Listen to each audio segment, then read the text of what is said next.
I posted a video earlier talking about the fall of the United States, of this seventh kingdom that is the false prophet. The United States will fall. There's no question about that. We can already see that it's falling. If you can see that it's falling, then you should know where this is in biblical prophecy, because when it falls, the Antichrist will rise. So if I'm telling you that the Antichrist will rise next year, then you should be able to understand that all of these things are happening in perfect timing. I want to talk about something that has been sort of a hot topic regarding the fall of America, people talking about the fall of America, the fall of Western hegemony, and there are all kinds of explanations. What you should understand above all, because a lot of times when people are listening to political commentaries, they're listening with an ear to somehow maybe we can control this from not happening.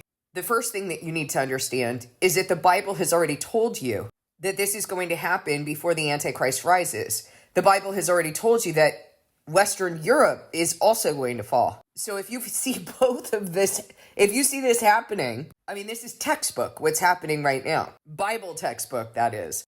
Both are falling. The world is disenchanted with the West. They're sick and tired of it. So if that's what you're seeing, you need to discern the times. But the first thing you need to understand is that heaven and earth will pass away before God's word passes away. His words are not going to pass away. His words are going to be fulfilled. They will happen. You will not do anything to change these things. The second thing is, open your eyes and pay attention to what you saw in the U.S. elections. What is influencing this? Is the United States a superpower, or is it owned? Has it been sold by politicians who are owned by private sector companies? Why do you think that Kamala Harris had such a muzzle on her regarding Israel? She's torn in both directions. She can't say what her left supporters want for her to say about support for Palestine because she's been bought by AIPAC.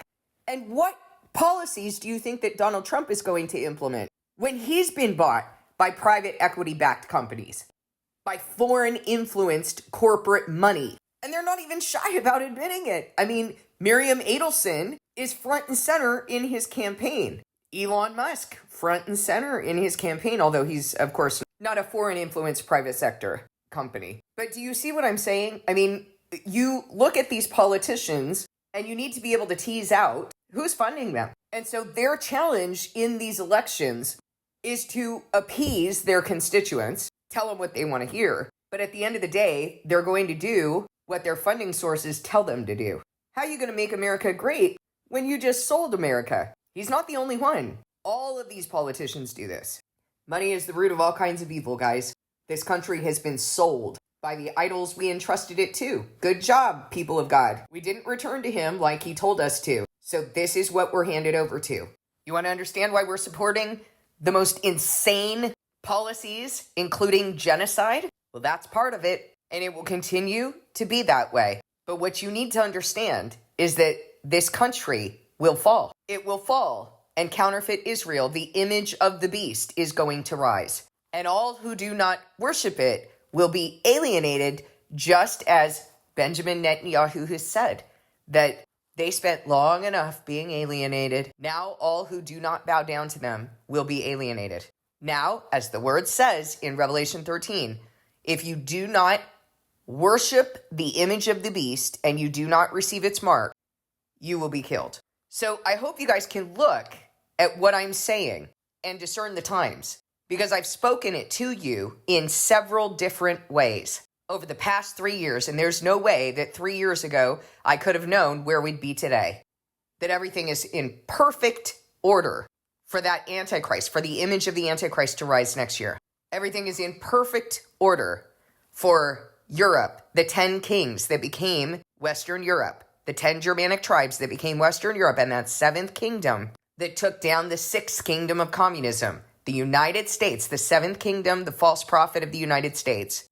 Perfect timing for it to fall. Because what was their point? What was their purpose? In Revelation 17 and Revelation 13, we find out that the false prophet is only going to stay for a little while, because in Revelation 13, it's testifying to the Antichrist, and it is creating the image of the beast and giving it power to persecute and kill God's people. That's its only purpose. Has it done it? Yes, it has succeeded in its task. Now it's time for it to go bye-bye. Europe, the 10 kings. the 10 Germanic tribes that became Western Europe, the one purpose that is spoken of in Revelation 17 is that it's going to rise to power with the beast. And then it has one purpose, and it's going to hand over its power and authority to the beast. Has it done it? Yes, it has. It absolutely has testified to that beast, has propped it up, has supported its genocide, and now it's time for it to go bye-bye. Discern the times, guys. The sons of Issachar knew the times so that they would know what Israel ought to do. You are required to do the same.